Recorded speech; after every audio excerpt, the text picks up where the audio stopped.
بسم الله الرحمن الرحيم.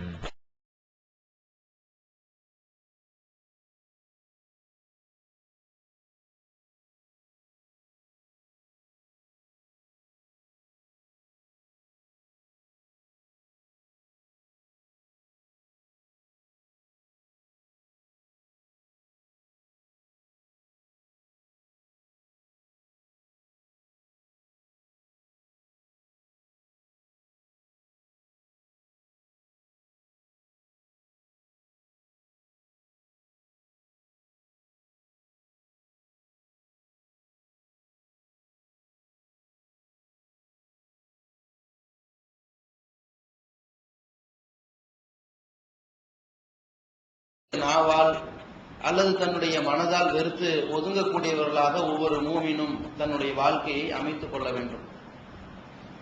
எந்த தருணத்தில் இந்த சமுதாயத்தில் தீமைகள் மேலோங்குகிறதோ அந்த நேரத்தில் நாம் அந்த தீமையான காரியத்தை நம்முடைய கரத்தினாலோ அல்லது நாவினாலோ அல்லது மனதாலோ வெறுத்து ஒதுங்காவிட்டால் அந்த தீமைக்கு துணை போகக்கூடிய ஒரு பாவமும் பாதகமும் நம்முடைய வாழ்க்கையில் ஏற்பட்டுவிடும். அந்த பல்வேறு பாவங்களில் ஒன்றாக இருக்கக்கூடிய இந்த இளைஞர் சமுதாயத்தை நாசமாக்கக்கூடிய ஒன்றுதான் இந்த சமூக சீர்கேட்டின் உச்ச வரம்பில் இருக்கக்கூடிய ஒன்றுதான் இந்த காதலர் தினம் என்று சொல்லி இந்த வேலண்டைன்ஸ் டே என்று அந்த பிப்ரவரி 14ஆம் தேதியை நியமித்துவிட்டு இளைஞர்கள் மத்தியில் தவறான சிந்தனைகளையும் கலாச்சார சீரழிவுகளையும் பரப்பக்கூடிய ஒரு வேளையில் அனைத்து துறையினரும் ஈடுபட்டிருப்பதை பார்க்கின்றோம். அதுல மிகவும் மிகைத்திருக்கக்கூடிய முதன்மையாக இருக்கக்கூடியவர்கள் மீடியாக்கள் தான். ஒரு பக்கம் வினோதினி என்ற பெண்ணுக்கு ஆசிட் வீசப்பட்டிருக்கிறது, அதனால் அவள் பலியாகிவிட்டால் இந்த கொடுமையை எதிர்த்து உங்கள் குரல் என்ன என்று மக்களிடத்தில் பேட்டி எடுக்கிறார்கள். அதே நேரத்தில் அந்த பிரச்சனையை ரொம்ப காரசாரமாக விவாதம் புரிகிறார்கள். இந்த கொடுமைகளை ஒழிப்பதற்கு என்னதான் வழிமுறை என்று பல்வேறு அறிஞர்களையும் நடுவர்களையும் வழக்கறிஞர்களையும் நீதிபதிகளையும் பத்திரிகை ஆர்வலர்களையும் இயக்க தலைவர்களையும் வைத்து பேச்சுவார்த்தை நடத்துகிறார்கள். இந்த செய்தியை குறித்து ஒரு 10 நாள் 20 நாள் காரசாரமாக மக்களிடத்தில் இதுதான் ஒரு ஹாட் டாபிக்காக முதன்மை செய்தியாக வலம் வந்து கொண்டிருக்கிற அளவிற்கு இந்த மீடியா இதை தலை தூக்கி வைக்கிறார்கள். இன்னொரு பக்கம் அந்த டெல்லியினுடைய பகுதியில் இருக்கிற அந்த மாணவி, மருத்துவக் கல்லூரி மாணவி பலாத்காரம் செய்யப்பட்டு அவளுடைய அந்த மரணத்திற்கு பிறகு அது எந்த அளவிற்கு பெரிய அளவுல மக்கள்கிட்ட பிராபகண்டாவை செய்தார்களோ அந்த ஊடகத்தின் ஒரு மிகப்பெரிய ஒரு வேலையாக இருந்தது. அப்போ இந்த மாதிரி நாட்டில் நடக்கக்கூடிய பல்வேறு கொடுமைகளை எதிர்த்து அதை ரொம்ப பிரபலியமாக்கக்கூடிய இதே மீடியா தான் இந்த காரியத்தை ஒரு பக்கம் செய்தாலும் இன்னொரு பக்கம் அதே கையால் கண்ணை குத்துற வேலை என்ன செய்யறாங்க. ஒரு பக்கம் கண்ணை குத்துறது இவங்க தான், அதுக்கப்புறம் சுண்ணாம்பு தடவுறது இவங்க தான். எந்த அளவு இருக்குன்னா இது மாதிரி எல்லாம் அழிவுகளும் அந்த கேடுகளும் வளர்ந்து மெருகூட்டப்பட்ட பிறகு அது குறித்த ஒரு அனுதாப அலைகளை மக்கள்கிட்ட திரட்டி ஒரு நாட்டில் இருக்கிற அரசாங்கம் அந்த அரசினுடைய அந்த சட்டத்திட்டங்களா ரொம்ப மட்டரகமானது என்ற உண்மையை உலகத்திற்கு கொண்டு வரக்கூடிய வேலையும் இந்த ஊடகம் தான் செய்யுது. அதே நேரத்தில் இந்த சமுதாயம் இது போன்ற பாலியல் கொடுமைகளையும் பலாத்காரங்களையும் சமூக சீர்கேடுகளையும் கட்டவிழ்த்து செய்வதற்கு தூண்டக்கூடிய வகையிலும் இந்த ஊடகங்கள் தான் நடந்து கொண்டிருக்கிறது. எந்த அளவு இருக்குன்னா இந்த காதலர் தினம் என்று சொல்லக்கூடிய இந்த களிசடைகள் தினம், கற்பு கொள்ளையர்கள் தினம் என்று சொல்லப்படுகிற இந்த தினத்தை ரொம்ப விமர்சையாக கொண்டு வந்து காட்டுற ஒரு முதலிடம் பிடித்த வேலையை மீடியா செஞ்சிருக்குது. என்ன செய்யறாங்க, அதற்கு முந்தைய தினமே ரொம்ப பரவலாக எல்லோரும் அதை விரும்புற மாதிரியும் இந்த காதலர் தினத்தையொட்டி பீச் ஓரங்கள்ல அந்த இடங்கள்ல இந்த இடங்கள் ரொம்ப பயங்கரமான செக்யூரிட்டி போடப்பட்டிருக்குது, மக்கள் வந்து போய் சென்று வருவதற்கான ஏற்பாடுகள் நிறைய செய்யப்பட்டிருக்கிறது அப்படின்னு ஒரு செய்தியை பரப்புறது. இன்னொரு பக்கம் இதற்காக கேக்குகள் அதிகமாக ஆர்டர் செய்யப்பட்டு விற்பனைக்கு வந்து போய்கொண்டிருக்கிறது. இதற்கான அட்டைகள், வாழ்த்து அட்டைகள் வந்து இளைஞர்கள் மத்தியில கடுமையான ஒரு ரேட்ல வந்து விற்பனை ஆகிக்கிட்டு இருக்குது. இன்னொரு பக்கத்துல ஆடை அணிகலன்கள் வாங்கி போடுற விஷயத்துல அதிகமான ஒரு விளம்பரம் அப்படின்னு சொல்லி இவங்க ஒரு பில்டப்பை கொண்டு வந்து காட்டுறது. இன்னொரு பக்கம் என்னன்னா, உங்களுடைய காதலிக்கு நீங்க வந்து அன்பளிப்பு கொடுத்து விட்டீர்களா, தகவல் பரிமாற்றம் பண்ணதுக்கு எங்க டிவிக்கு வாங்க என்று 2 பேர் நின்று கொண்டு பேச்சுவார்த்தை நடத்துறது. ஹலோ, யார் பேசுறீங்க? சுதா, சொல்லுங்க சுதா. ஆமா, எத்தனை நாள் லவ் பண்ணிட்டு இருக்கிறீங்க? இனி சக்சஸ் ஆகலையா? இந்த தடவை கண்டிப்பா ஆயிரும், கவலைப்படாதீங்க என்று இதை சொன்ன உடனே இது பேச்சுவார்த்தை இப்படி ஓடும். அதுக்கப்புறம் என்ன, கீழே ஒரு ஸ்க்ரோலிங், ஒரு ஆம்பளை ஒரு பொம்பளைக்கு வந்து ஒரு தகவல் அனுப்பான். அதாவது எந்த குறுந்தகவல் அனுப்பி ஒரு பெண்ணை வந்து ரொம்ப டார்ச்சர் பண்ணுவது சட்டவிரோதமோ அது டிவியில போட்டு பண்ணுவார்கள். அதற்கு இந்த மீடியா இடம் கொடுத்திருக்கும். இது ஒரு பக்கம் நடந்துகிட்டு இருக்குமா? இன்னொரு பக்கம் இந்த நாட்டில் எத்தனையோ கொடுமைகள் நடந்தால் அதற்கு குரல் எழுப்பக்கூடிய ஒரு இடத்தில் இயக்க தலைவர்கள் இருப்பாங்க. எந்த இயக்கமா இருந்தாலும் சரி, அந்த இயக்கத்தின் தலைவர்களையோ மற்ற நிர்வாகிகளையோ அழைச்சு பேச்சுவார்த்தை நடத்துவாங்க. அந்த இடத்துல இருந்து சில சமுதாயத்தினுடைய குரல் எழுப்பக்கூடிய தகுதி உள்ளவர்கள் அவங்க என்னடானா இந்த காதலர் தினத்தை, இந்த கலிசடை தினத்தை ஊக்கப்படுத்துற வேலையை செஞ்சுக்கிட்டு இருக்கிறாங்க. எந்த அளவு இருக்குன்னா, ஒரு புள்ளி விவரத்தை வெளியிடுறாங்க, மக்கள்கிட்ட அதை உசுப்பேத்துறதுக்கு. பாருங்க, உலகத்திலேயே இந்த அதிகமான காதலர்கள் இருக்கக்கூடிய பல்வேறு நாடுகள் இருக்குது. அதுல மகா குறைந்த ஒரு நாடாக இந்தியாவை சொல்லலாம். அதுல ஆக குறைந்தது நம்ம தென்னிந்தியாவில் இருக்கிற தமிழ்நாட்டில் தான். தமிழ்நாட்டில் இருக்கின்ற ஆண்களுக்கு தான் அந்த காதல் ஆர்வம் ரொம்ப கம்மியா இருக்குது. இவங்க தான் காதலிக்க மாட்டேங்கிறாங்க, இவர்கள் தான் இந்த விஷயத்துல வந்து ரொம்ப ஆர்வம் இல்லாம இருக்கிறாங்க என்று ரொம்ப அதை ரொம்ப படுத்து கிடக்கிற மாதிரி இருக்கிறத மக்களை வந்து சும்மா இருந்த சங்க ஊதி கெடுத்தான ஆண்டிங்கிற மாதிரி இவர்கள் அதை கிளப்பி விடுற வேலையை செய்யறது. யார் செய்யறா தெரியுமா? பாராளுமன்ற உறுப்பினராக இருக்கக்கூடிய விடுதலை சிறுத்தை கட்சி தலைவர் தொல் திருமாவளவன் வெளியிட்டு அறிக்கை. எப்படி பாருங்க மக்கள்கிட்ட, அட என்னடா இது, இந்த கலிசடை தினத்தை ஒழிக்க பாடுபடுவாங்கன்னு பார்த்தா இவர்கள் இது மாதிரியான கருத்துக்களை சொல்லி ஊக்குவிக்கிற வேலைகளை எல்லாம் இந்த மீடியாக்களை செய்யறத பாக்குறோம். இதையும் தாண்டி இன்னொரு இடத்துல ஒரு வேலை செய்யறாங்க. இந்த மாதிரி வந்து கலிசடை தினத்தை நாங்க வந்து ஒழிக்கணும், விடக்கூடாதுன்னு சொல்லிட்டு ஒரு பக்கம் என்னன்னு கேட்டா, நாய்க்கு கல்யாணம் பண்ணி வச்சு பார்த்தீர்களா, இந்த கலிசடை தினத்தை நாங்க தான் ஒழிச்சிருக்கிறோம்னு சொல்லி இந்து முன்னணியும் சிவசேனாவும் இதுல ரொம்ப பெரிய சமுதாயத்துல இந்த கலாச்சார சீரழிவை ஒழிப்பதில் நாங்கள் தான் முதன்மைவாதிகள்னு காட்டுற மாதிரி இதையும் ஒரு விளம்பரப்படுத்திக்கிறாங்க. இவர்கள் விளம்பரப்படுத்துறதுக்கு ஏதாவது தகுதி இருக்குதா? முதல்ல இவர்கள் நம்புகிற கடவுள்மார்களே இது போன்ற இந்த கலிசடை தினத்தை ஊக்குவிக்கிற மாதிரி தான் கொள்கை இருக்குது. கிருஷ்ணனை பத்தி என்ன சொல்லுவாங்க? அவர் குளிக்க போற பொம்பளைங்களுடைய துணியெல்லாம் திருடி வச்சுக்கிட்டு விளையாட்டு காட்டினார்னு வச்சிருக்கிறாங்க. இந்த மாதிரி கடவுளை நம்பி இருக்கக்கூடிய சமுதாயம் என்னைக்கு இந்த கலாச்சார சீரழிவு ஒழிக்கும்? இவங்க வந்து ஒழிக்கலன்னு சொல்லலாமா? இவங்களுக்கு ஏதாவது தகுதி இருக்குதா?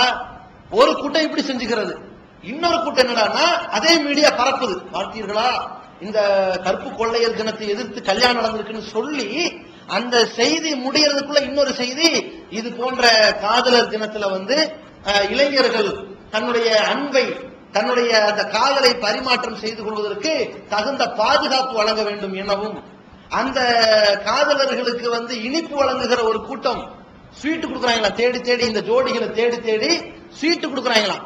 ஸ்வீட் கொடுப்பதற்காக எந்த பிரச்சனையும் வரக்கூடாது என்றும் கமிஷனர்கிட்ட போய் வந்து பாதுகாப்பு மனு கேள்வி கொடுத்திருக்கிறாங்க. அவர் என்ன பண்ணிட்டாரு, இது 17ஆம் தேதி பரிசீலிப்பாரு. இந்த வருஷம் ஓச்சு விடுறதுக்காக வேண்டி 17ஆம் தேதி பரிசீலிப்பேன் தள்ளி போட்டாரு. அந்த அளவிற்கு இது எதுக்கு வந்து மக்கள்கிட்ட ப்ராபகண்டா பண்றாங்க? தைரியமா பண்ணுங்க, உங்களுக்கு காவல்துறை பாதுகாப்பா நிக்கும் என்று மட்டும் சொல்லாமல், கூடுதலா யாராவது இந்த இளைஞர் சமுதாயத்தை, இந்த ஜோடிகளை ஏதாவது வகையில வந்து விரட்டினாலோ, அவர்களை புண்படுத்தும் விதமாக நடந்து கொண்டாலோ, பாலியல் வன்கொடுமை தடுப்பு சட்டத்தில் அவர்கள் கைது செய்யப்படுவார்கள் என்றும் கோரிக்கை வைத்திருக்கிறார்கள். அதனால நீங்க தைரியமா என்ன செய்யுங்க, ஊர் சுத்துங்க, பீச் ஓரமா சுத்துங்கன்னு சொல்லி இது மாதிரி மக்களை கிளப்பி வைத்திருக்கின்ற வேலையை செய்யறாங்க. இது மாதிரி மீடியாக்கள் இவ்வளவும் பரப்பி விட்டுட்டு அதற்கப்புறம் அவங்க 2 பேருக்குள்ள பல சலசலப்புகளும் பிரச்சனைகள் வந்து அது வன்கொடுமையாக வெடிச்சதுக்கு பிறகு இதே மீடியா தான் பார்த்தீர்களா இந்த கொடுமையை, இதுக்கு என்னதான் தீர்வுன்னு மக்கள்கிட்ட பேட்டி எடுக்கிறான். மக்கள்கிட்ட பேட்டி எடுத்தா பெண்கள் சொல்றாங்க, ஆமா நல்லா பேட்டி எடுக்க வந்துட்டீங்க, அன்னைக்கு வினோதினிக்கு ஒரு 10 நாள் இப்படி கூக்குரல் இடுவீங்க, அதோட இது முடிஞ்சு போயிடும். முன்னாடி டெல்லி பொம்பளைக்கு அந்த மாணவிக்காக வேண்டி கொஞ்ச நாள் பரபரப்பா பேசுனீங்க, முடிஞ்சு போச்சு. அதுக்கப்புறம் புதுச்சேரியில ஒரு பெண்ணுக்கு இப்படி ஆச்சுன்னு சொல்றீங்க. இப்படியே புதுசா ஒண்ணுன்னா வாங்க, அப்படி செய்தியில சொல்லுங்க, அதோட முடிஞ்சு போச்சு. என்ன தீர்வுன்னு முடிவெடுத்தீங்களா? உங்களுக்கு ஒரு தீர்வும் மண்ணாங்கட்டியும் தெரிய மாட்டேங்குது. சவுதி அரசாங்கத்தில் இருக்கிற சட்டத்தை கொண்டு வந்து நாட்டுல நடைமுறைப்படுத்தீங்கன்னா இந்த மாதிரி செய்தி வருமான்னு பெண்கள் பேட்டி தராங்க, அதையும் போடுறான். இன்னொரு பொம்பளை சொல்றா, நம்ம மேலதானங்க தப்பு, நம்ம பஞ்சா இருக்கிறோம்னு சொன்னா ஏன் நெருப்பு கிட்ட போய் நிக்கணும், நாம ஒழுக்கமா இருக்க வேண்டியதானே, ஏன் ஊர் சுத்தி திரியணும், ஏன் சோசியல் லைஃப்னு சொல்லி அந்த பெண்கள் இந்த கலாச்சார சீரழிவுக்கு போகணும் என்று பெண்கள் தராங்க. அப்ப இந்த மாதிரியான மனோபாவத்தில் இருக்கிற பெண்களை வைத்து இந்த சமுதாயம் என்ன செய்யணும், இந்த மீடியாக்கள் என்ன செய்யணும், ஒரு அழகிய சமுதாயத்தை உருவாக்க பாடுபடணும். இவன் என்னடான்னா இங்க பத்த வைத்து விட்டு எரிஞ்சி எல்லாம் நாசமானதுக்கு பிறகு அதையும் ப்ராபகண்டா பண்ணக்கூடிய வேலையை செய்வார்கள். ஆனால் இவர்கள் எல்லா துறையிலையும் காசு சம்பாதிக்க பார்ப்பார்கள். விளம்பரம், தான் வீட்டுல ஒருத்தன் பணமானாலும் விளம்பரம் பண்ண தயார். இப்படித்தான் இவர்கள் விளம்பர மோகம் பிடித்திருக்கிறார்களே தவிர இந்த சமுதாயம் எவ்வளவு நாசமானாலும் அதை பத்தி கவலைப்பட மாட்டார்கள். இன்னொரு பக்கம் பாருங்க, இதை தடுக்கக்கூடிய விஷயத்துல இஸ்லாம் எந்த அளவுக்கு அதுல பங்கு கொண்டிருக்கிறது என்பது நம்ம ஒரு பக்கம் எடுத்துக்கணும். அதே நேரத்தில் இவர்கள் யாருக்குமே இந்த அருகதை கிடையாது என்பதையும் நம்ம கவனத்தில் வைக்கணும். முதல்ல இந்த மீடியாவுக்கு எந்த ஒரு சதவீதம் கூட இந்த கலாச்சார சீரழிவை எதிர்ப்பதற்கு தகுதி இல்லை. ஏன்னா மீடியாக்கள் தான் தன்னை சொல்லிக் கொள்கிறார்கள். 4 பிரச்சனைகளை ஊதி பெருசாக்கி அதற்கு தீர்வு தருவதே மீடியா தான். ஒரு ஏரியாவில் பள்ள நோண்டி இருக்குது, போறவர மக்கள் இடைஞ்சலுக்கு ஆளாக்கப்படுறாங்க, தவறி விழுந்து உயிர் பலி ஆகிறாங்க. நாங்க போட்டோ எடுத்து மீடியால பப்ளிஷ் பண்ணிட்டோம்னா 2 நாள்ல குழி அடைச்சிருவாங்க. பாத்தீங்களா எங்கள்ட்ட எவ்வளவு பெரிய பவர் இருக்குது என்று சொல்லுகிறார்கள். ஆனா இவ்வளவு பெரிய பவர் உள்ள இவங்க என்ன செய்யணும், கருத்து கணிப்புகளையும் பேச்சுவார்த்தைகளையும் விவாத அரங்குகளை நடத்தி இது போன்ற பிரச்சனைகளை எல்லாம் மக்கள்கிட்ட ஓச்சு கற்பொழுக்கத்தை போதிக்கிற ஒரு வகையில இந்த மீடியா செயல்படணுமா இல்லையா? இவனுக்கு இந்த தகுதி இல்ல. இந்து முன்னணியினருக்காக இந்த தகுதி இருக்கா? அவன் கடவுள் கொள்கையிலே இந்த தகுதி இல்ல. இன்னொன்னு கிறிஸ்தவ சமுதாயத்துக்காக இதை ஒழிக்கிறதுக்கு தகுதி இருக்கா? அவனுக்கும் இல்லை. அவங்க கடவுள் கொள்கையை விடுங்க, இந்த வேலண்டைன்ஸ் டேன்னு வச்சாங்களே, இது யார் பேரு? வேலண்டைன் என்பது ஒரு பாதிரியார் பேரு, மத போதகர் பேரு. அவருடைய பெயருக்கு பின்னணியில் தான் இந்த கலிசடை தினம் உருவாயிருக்குது. ஏன் உருவாகாது? அதுல அந்த மத போதகருடைய தாக்கம் அப்படி. ஏன்னா அவர் படிச்சிருக்கிற பைபிள் அப்படி இருக்கிறது. பைபிள்ல சொல்லப்பட்டிருக்கிற உன்னத பாட்டுங்கிற அந்த காவியத்திலையும் 2ஆம் ராஜாக்கள் சொல்லப்பட்டிருக்கிற காவியத்திலையும் சொல்லப்பட்டிருக்கிற அந்த ஆபாசங்களையும் அசிங்கத்தையும் படிச்சு மத போதனை செய்த வேலண்டைன் பெயரால் இந்த கற்பு கொள்ளையர் தினம் உண்டாயிருக்குதுன்னா உண்டாகாம என்ன செய்யும்? அப்ப இந்த சமுதாயத்திற்கு அதுல தகுதி இல்லை. அதே நேரத்தில் இஸ்லாமிய மார்க்கம் இதை எந்த அளவிற்கு மக்கள்கிட்ட தெளிவான முறையில் கொண்டு போய் சேர்ப்பதற்கு தகுதியான ஒரு வேலையை செய்து என்பதை நம்ம புரிந்து கொள்ள வேண்டும். ஏன்னா அந்த கான்செப்டை நம்ம புரிஞ்சாதான் நாம மக்கள்கிட்ட இதை தெளிவுபடுத்துவதற்கு இயல்பாகவும் இலகுவாக இருக்கும். நபிகள் நாயகம் ஸல்லல்லாஹு அலைஹி வஸல்லம் அவர்கள்ட்ட ஒரு நபித்தோழர் கேட்கிறாங்க, அல்லாஹ்வின் தூதரே விபச்சாரம் செய்யலாமா, அதை செஞ்சுக்கலாமா அப்படின்னு கேட்கிறாங்க. இது யதார்த்தமா அந்த கேள்வி வந்தாலும் நபி ஸல்லல்லாஹு அலைஹி வஸல்லம் எப்படி சொன்னால் இவருக்கு உரைக்குமோ, சமுதாயம் திருந்துமோ, சமுதாயம் புத்திமதி பெறுவார்களோ அப்படி அவனுக்கு சொல்லணும்னு சொல்லி நபி ஸல்லல்லாஹு அலைஹி வஸல்லம் அந்த தோழர்கிட்ட சொன்னாங்க, நீ இந்த விபச்சாரம் என்ற மானங்கெட்ட காரியத்தை உன் தாயோடு செய்வாயா? ஒரே கேள்விதான். அதோட அவர் ஆஃப் ஆயிட்டார். உன் தங்கையோடு செய்வாயா, உன் மகனோடு செய்வாயா? செய்ய மாட்டீல, அது மாதிரி விபச்சாரம் செய்து பாவம் அப்படின்ட்டாங்க. இந்த தத்துவத்தை இந்த மீடியாவில் உள்ளவன் புரிந்திருந்தால் இப்படி செய்வானா? இந்த மாதிரி கூத்தடித்து கும்மாளம் அடித்து நாசமாகிற இந்த கலாச்சார சீரழிவில் போட்டோ எடுக்கப்பட்டவர்களில் என் தங்கை இருக்கக்கூடாதுன்னு அவன் நினைக்கிறான், என் தாயோ தந்தையோ இருக்கக்கூடாதுன்னு நினைக்கிறான், என் சொந்த பந்தம் இருக்கக்கூடாதுன்னு நினைக்கிறான். 4 பேர் எப்படியோ நாசமா போட்டுன்னு பார்க்கிறான். இவன் இந்த விஷயத்தை உணர்த்தி பார்க்க வேண்டும். அது மட்டும் இல்லாமல் இஸ்லாமிய மார்க்கம் இந்த கற்பொழுக்கம் விஷயத்துல எந்த அளவிற்கு சொல்கிறது, பெண்களுக்கு பர்தாங்கிற ஆடை அணிகலன்களை சொல்லி அந்த முகத்தையும் கையையும் தவிர மற்ற அனைத்தும் மறைத்திருக்க வேண்டும் சொல்லக்கூடிய இந்த ஒழுக்கத்தை இவர்கள் பேணினால் இந்த கலிசடைகளுக்கு எந்த வழியும் வகை செய்யாது. அதே மாதிரி இளைஞர்கள்ட்ட இவர்கள் பேசக்கூடாது, ஆண்கள் பெண்கள்கிட்ட பேசக்கூடாது, பெண்கள் ஆண்கள்கிட்ட பேசக்கூடாது. எந்த மாதிரி பேசக்கூடாது? தவறான விஷயங்களை, அந்த பேசக்கூடிய தன்மைகளில் இவர்களுடைய பேச்சுல கண்ட்ரோல் இருக்க வேண்டும். அவர்கள் ஒரு பெண்கள் அந்த ஆண்கள்கிட்ட பேசுறதா குலைந்து பேசக்கூடாது, தனிமையில் இருக்கக்கூடாது, தனிமையில் பழகக்கூடாது. சொந்த பந்தங்களோடு இருக்கிறோம் என்ற பெயரில் நம்முடைய திருமணம் செய்ய தடை செய்யப்பட்ட உறவு முறைகள் இருக்கிறாங்களே, அவர்களை தவிர வேறு யாரிடத்திலும் அதிகம் பழகக்கூடாது என்கிற பண்பையெல்லாம் இஸ்லாம் எந்த அளவுக்கு சொல்லி இருக்கு பாருங்க. உங்களுக்கு உங்கள் தாய் நிரந்தர தடை. அப்போ ஒரு தாயும் தன் மகனும் ஆம்பளை பொம்பளை சாதாரணமா பேசிக் கொள்ளலாம், பிரச்சனை இல்லை, இந்த உறவுல தப்பு இல்லை. உங்களுடைய மகள் சாதாரணமா நீங்க இருக்கலாம் வீட்டுல.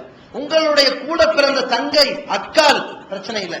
உங்களுடைய கூட பிறந்த அக்காளுடைய மகன் மகள் தம்பியினுடைய மகள் பிரச்சனை கிடையாது. இங்க எப்படி இருக்கும் தெரியுமா? எங்க வாப்பாவுடைய அண்ணனுடைய மகள் எனக்கு யார் திருமணம் செய்ய அனுமதிக்கப்பட்டவள். அப்ப திருமணம் செய்ய அனுமதிக்கப்பட்டவளை பத்தி நம்ம சமுதாயத்தில் என்ன பிரிச்சிருக்கிறாங்க? பிற மதத்தவர்களை காப்பீடுத்து சின்னத்தா பையன், சச்சா பையன், சச்சா பையன் எனக்கு தம்பி மாதிரி என்பார்கள். மாதிரி தான், தம்பி கிடையாது. தம்பி மாதிரி என்றால் அது முடிஞ்சு போச்சு. அப்படி இருக்கும் பொழுது திருமணம் செய்ய அனுமதிக்கப்பட்டவனிடத்தில் கோசா பேணணுமா இல்லையா, ஃபர்தா பேணணுமா இல்லையா? இதை இஸ்லாம் சொல்கிறது. எந்த அளவிற்கு இஸ்லாம் சொல்கிறது என்றால், எந்த இடத்தில் சந்தேகம் மக்களுக்கு வராதோ அந்த வாசலை தான் இஸ்லாம் முதல் அடைக்கிறது. இந்த கலாச்சார சீரழிவுகளை எல்லாம் ஒழிப்பதற்கு எப்படிப்பட்ட ஒரு தத்துவம் பாருங்க. எல்லா இடத்திலையும் ஆண்களும் பெண்களும் கொஞ்சி குழாவக்கூடிய ஒரு கேடுகட்ட செயலில் ஈடுபடுவார்களே, ஆனால் அதற்கு மிகப்பெரிய ஒரு பாலமாக அவர்களுக்கு அமைவது என்ன தெரியுமா? யாரும் நம்மளை பார்க்கல என்ற ஒரு தனிமை, யாரும் நம்மளை பிடிக்க முடியாது என்கின்ற ஒரு தைரியம். இந்த தைரியமும் தனிமையும் ஒரு மனித உறவுகள் எங்க அதிகம் இருக்குமோ அந்த இடத்தில் இஸ்லாம் அந்த வாசலை அடைக்கிறது. நபி ஸல்லல்லாஹு அலைஹி வஸல்லம் சொல்றாங்க, ஈயாக்கும் வத்துஹூலி அலா நிசாயில் முஹல்லாத், தனித்திருக்கிற பெண்களிடத்தில் போவதை நான் உங்களுக்கு எச்சரிக்கை செய்கிறேன். அப்ப சஹாபாக்கள் கேட்கிறாங்க, அல்ஹமு யா ரசூலல்லாஹ், அப்ப ஒரு கணவனுடைய தம்பி இருக்கிறானே அவன் கூட அந்த மனைவி அண்ணனுடைய மனைவி வீட்டில் தனிமையா இருக்கும், போக கூடாதா அப்படின்னு கேட்கிறாங்க. ஆமாம் போகக்கூடாது. அல் ஹமு அல் மவுத், இந்த கொழுந்தினார் தான் கொல்லிக்கட்ட மாதிரி மரணத்திற்கு சமம் என்று சொன்னார்கள். ஏன்? அண்ணனுடைய மனைவியை தாய் சுபாவத்தில் இந்த சமுதாயம் நினைச்சு வச்சிருக்கிறாங்க. எந்த சமுதாயம்? மற்ற சமுதாயம். எந்த சமுதாயம் அப்படி நினைச்சு பழகிறானோ, எங்க அண்ணி இருக்காங்களே அன்னைக்கு சமம்னு சொன்னானோ, அந்த அண்ணியை ஒரு அந்நிய பெண்ணாக நினைக்காத இவன் தான் பேசுகிறான். அண்ணன் பொண்டாட்டி அரை பொண்டாட்டி, தம்பி பொண்டாட்டி தாம் பொண்டாட்டி பேசுறான். இவன் தானே சொன்னான் அன்னைக்கு சமம். இஸ்லாம் அப்படி சொல்லல. அது அந்நிய பெண் அன்னைக்கு சமம் இல்லை. நீ தனிமையாக இருக்கிறாய், அவள் வரக்கூடாது. அவள் தனிமையாக இருக்கிறாள், உன் அண்ணனின் மனைவி என்றாலும் தம்பியின் மனைவி என்றாலும் நீ போகக்கூடாது. ஏன்? உலகத்துல எவனும் சந்தேகப்பட மாட்டான். ஒரு அந்நியன் ஒண்ணும் தெரியாதவன் திடீர்னு ஒரு வீட்டுல போறான், அந்த பொம்பளை தனியா இருக்கு தெரியுது, ஒரு மணி நேரம் கழிச்சு வரான், பாக்குறவன் ஊரெல்லாம் பேசும், தப்பாக பேசுவார்கள். அதனால் அந்த உள்ள இருக்கிற பெண் வெளியே வந்து விடுவா. நமக்கு கற்பு கேவலம் வந்துடக்கூடாது, யாரும் நம்மளை கேவலமா பேசிடக்கூடாது, அவ வெளியே வந்துருவா. அல்லது இவனை வெளியே விரட்டிடுவா, ஆளு யாரும் இல்லைங்கன்னு சொல்லி அடைச்சிருவா. ஏன்? ஊர் உலகம் 4 விதமா பேசும். அந்த பேசக்கூடிய வாசல் இதுல இல்ல. ஒரு மனைவி அண்ணனுடைய மனைவி என்று இருக்கிறான்னா, அவன் கொழுந்தார் வீட்டுக்கு போனாலும் யாரும் சந்தேகப்பட மாட்டார்கள். ஏதோ வீட்டுல அத்தியாவசிய பொருளை வாங்க போறாரு, இருக்க போறாரு, ஏதோ சந்திக்க, ஏதோ இப்படி பேசிக்குவார்கள். சந்தேகத்தின் வாசல் இல்லாத சந்தர்ப்பத்துல கூட இந்த தனிமையை இஸ்லாம் தடுத்திருக்குதுன்னா இதை எந்த அளவுக்கு தடுத்திருக்கிறது. விபச்சாரம் என்ற செயல் வெறுமனே அந்த தவறான காரியத்தை, உச்சகட்ட காரியத்தை செய்வது மட்டுமல்ல, அந்த பாவமான மானக்கேடான காரியத்தை பார்ப்பது, பேசுவது, அதன் அருகே செல்வது, அதற்கு அடுத்த கட்டம் தான் இந்த காரியத்தில் இறங்குவது. இந்த 3 அம்சங்களையும் விபச்சாரத்தின் பங்கு. இதை ஆதமுடைய மக்கள் அடைந்தே தீர்வார்கள். இதில் எச்சரிக்கையோடு இருங்கள் நபி ஸல்லல்லாஹு அலைஹி வஸல்லம் சொன்னார்களே, அந்த அளவிற்கு இஸ்லாம் இந்த விஷயத்திலிருந்து நம்மளை விழிப்புணர்வோடு தக்க வைத்திருக்கிறது. ஆனா இவங்க என்ன பண்றாங்கன்னா, இந்த ஊடகங்கள் இப்படியே மக்களிடத்துல இதை வளர்ச்சி அடை செய்து கொண்டிருக்கிறார்கள். இப்படி ஒரு பக்கம் வளர்ச்சி அடை செய்கிற பொழுது நம்முடைய கடமை என்ன? ஒரு ஊடகம் ஒரு சமுதாய மக்கள் மத்தியில எந்த செய்தி பரவுதோ அந்த செய்தியை, அந்த பரவக்கூடிய அந்த விஷமத்தனமான பிரச்சாரத்தை ஒழிக்க வேண்டிய கடமை ஒரு உண்மையான மூமினுக்கு இருக்கிறது, ஒரு சீர்திருத்தவாதிக்கு இருக்கிறது. உதாரணத்திற்கு நாதுராம் விநாயக கோட்சேங்கிறவன் இஸ்மாயில்னு பச்சை குத்தி கொண்டு போய் காந்தியை சுட்டான். இப்ப ஊரெல்லாம் என்ன பரவுது, இஸ்மாயில் காந்தியை சுட்டுட்டான், அப்ப முஸ்லிம் தேச தந்தையை சுட்டுட்டான் பரவுது இல்ல. அது மீடியா பரவன உடனேயே நாம உண்மை தெரிந்தவர்கள் இல்ல, இஸ்லாத்துல பச்சை குத்துறது கிடையாது, இது RSS பயங்கரவாதிகளுடைய சதி திட்டம், இது பொய், அவன் எப்படிங்க பச்சை குத்தி இருப்பான், இது உண்மையிலே அவன் பேர் கோட்சே, அவன் பேர் நாதுராம் விநாயக கோட்சே, அவன் தான் முஸ்லிம்கள் மீது அவப்பழி சுமத்திற்கு செய்யறான் என்று ஊரெல்லாம் ஒரு பிரச்சாரம் பண்ணி மக்களை திருத்துறோம்ல, உண்மையை கொண்டு போய் சேர்க்கிறோம்ல. இந்த உழைப்பு, இந்த கவனம், இந்த தாக்கம் சமூக சீர்கேட்டின் வாசலை திறந்து வைக்கின்ற வேலையை மீடியாக்கள் ஒரு பக்கம் செய்யும். இந்த பிள்ளைகள், நாம் பெற்றெடுத்த பிள்ளைகளுடைய சக மாணவிகள், தோழிகள், தோழர்கள் இன்னொரு பக்கம் செய்வார்கள். ஃப்ரெண்ட்ஷிப் தான, நட்பு தான, ஒரு தோழமை தான, ஒரு சிநேகம் தான, இதற்காக வெளியூர் பயணம் தான, ஒரு சின்ன டூர் தான, குழுவாக சென்று வருகிற டூர் தானே, இதுல என்ன தப்பு, இதுல என்ன தடை என்றெல்லாம் சொல்லி இந்த கலாச்சார சீரழிவுக்கு வாசல் திறப்பார்கள். ஒரு செல்போன்ல ஒரு மெசேஜ் வரும், அந்த மெசேஜ்ல உங்களுக்கு விருப்பமானவர்களுக்கு நீங்க மெசேஜ் அனுப்புங்க, உங்களுக்கு விருப்பம், இதுக்கெல்லாம் சம்பாதிக்கிறான். எல்லா நாள்லயும் மெசேஜ் இலவசமா இருந்தா பிப்ரவரி 14 மட்டும் காசு வைப்பான். அப்படி மக்கள்கிட்ட சம்பாதிக்கிறதுக்கு அவன் வழிவகை செய்யறான். நமக்கு அது தெரியல. உங்களுக்கு விருப்பமானவர்களுக்கு படத்தை அனுப்பணுமா, போட்டோக்கள் அனுப்பணுமா, ரிங்டோன் அனுப்பணுமா, இவன் நம்மளை இழுத்துட்டு போறான். 24 மணி நேரமும் சைத்தானுடைய பிடியில் இந்த மனிதன் இருக்கிறான் என்றால் எச்சரிக்கையோடு நம்ம வாழ வேண்டிய கடமை நமக்கு இருக்கிறது. இப்படி ஊடகங்களும் தவறான கலாச்சார சீரழிவின் பக்கம் நம்மை இழுத்து செல்கிறது என்றாலும் அந்த நேரத்தில் விழிப்புணர்வோடு இருக்க வேண்டிய சமுதாயம் நாம இருக்க வேண்டும். இஸ்லாமிய மார்க்கம் தான் ஒரு கண்ணியமான முறையில மனிதனுக்கு ஏற்ற ஒரு மார்க்கமாக இந்த மனித குலம் சீரழியாமல் கெட்டு போகாமல் இருப்பதற்கான பல்வேறு வழிமுறைகளை சொல்லி இருக்கிறது. அந்த வழிமுறைகளை மக்களுக்கு சொல்வதற்கு அருகதை படைத்தவர்களும் நாம இருக்கின்றோம். அப்படிப்பட்ட நாம் பிற மக்களுக்கு இதை சொல்வதன் மூலம் நாம எப்படி நம்முடைய தங்கை அடுத்தவனோடு ஓடி போகக்கூடாது என்று நினைப்போமோ, நம்முடைய மகள் அடுத்தவனோடு ஓடி போகக்கூடாது என்று நினைப்போமோ, அது மாதிரி எந்த பெண்ணும் சீரழிந்து விடக்கூடாது, எந்த ஆணும் கெட்டு போய்விடக் கூடாது என்று சமூக அக்கறையோடு நம்முடைய சொந்த பந்தங்களுக்கு, நண்பர்களுக்கு இந்த கலாச்சார சீரழிவு குறித்து விழிப்புணர்வு படுத்த வேண்டிய கடமை நம் அனைவருக்கும் இருக்கிறது.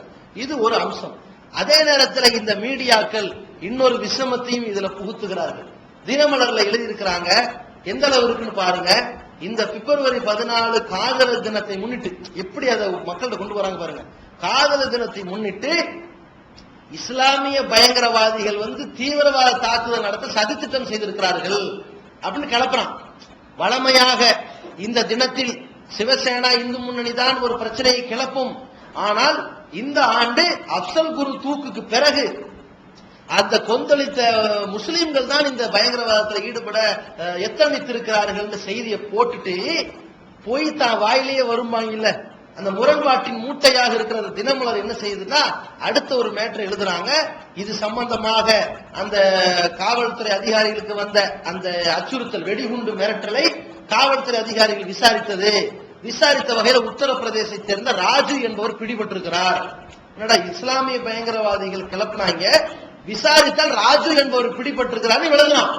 இவன் 1ஆம் நம்பர் முஸ்லிம்களை மட்டப்படுத்துவதற்கு வேலை பார்த்தாலும், முரண்பாடுகளை ஒரு பக்கம் காட்டினாலும், இதை எப்படி கொண்டு போறாங்கன்னா இந்த காதலர் தினம் என்பதை ஒடுக்குவதற்கு சமுதாயத்தில் பலரும் இருக்கிறார்கள், நாம் அதெல்லாம் தாங்கி அதை எதிர்த்து இதை செய்யணும் என்று இதை பரப்புகிறார்கள். அதனால் இந்த மாதிரி மீடியாக்கள் ஒரு பக்கம் ஒரு மிகப்பெரிய ஒரு வெயிட்டாக ஆயுதமாக இருந்து இந்த சீர்கேடுகளை வளர்க்க நினைத்தாலும், தொலைக்காட்சிகளும் தொலைபேசிகளும் நாளிதழ்களும் இந்த சீரழிவுகளுக்கு முட்டுக் கொடுக்கக்கூடியவர்களாக இருந்தாலும், நம்முடைய விழிப்புணர்வு, நம்முடைய ஈமான், நம்முடைய இறையச்சம், நம்முடைய கொள்கை உறுதி, நம்முடைய பிள்ளைகளை, நம்முடைய குடும்பத்தாரை காக்கக்கூடிய விஷயத்துல, கற்பொழுக்கத்தோடு அவர்களை கண்ணியப்படுத்தக்கூடிய விஷயத்துல நம்முடைய பிரச்சாரமும் விழிப்புணர்வும் தேவை.